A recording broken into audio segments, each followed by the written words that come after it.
Welcome to Savoring the Nectar of Life through the wisdom of the Gita. In this verse, Arjuna asks Krishna, O Keshav, what is the disposition of one who is situated in divine consciousness? How does an enlightened person talk? How does he sit? How does he walk? This is one of the most human questions in the Gita. Arjuna is not asking for a theory. He is asking, what does inner realization look like in daily life? How does wisdom show up in our words, our body, our choices, and our presence?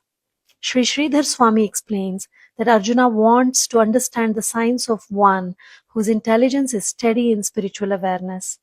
It is as if Arjuna is asking, how will I recognize a person whose mind is no longer tossed around by every wave of life? Sri Raghavendra Swamy's teaching gives us a beautiful way to understand this. He said, without right living, right thinking will never come. He also taught that when actions are offered to the divine, every action becomes a prayer.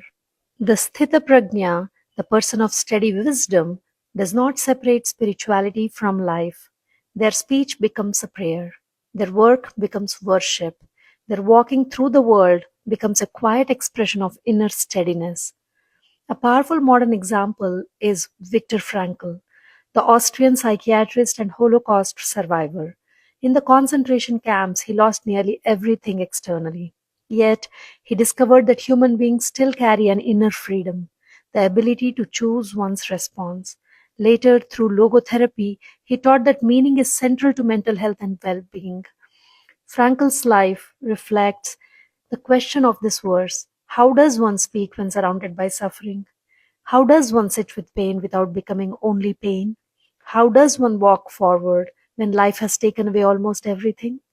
The Gita reminds us that steady wisdom is not numbness, it is not passivity, it is a sacred strength to remain rooted while still acting with dignity, compassion, and purpose. So today's reflection is, when life tests me, can I make my next word, my next breath, and my next action a quiet prayer? Here is the verse. Arjuna uvacha sthita-prajnasya ka bhasha samadhisthasya keshava sthitadhihi kim prabhasheta kimasita vrajeta kim.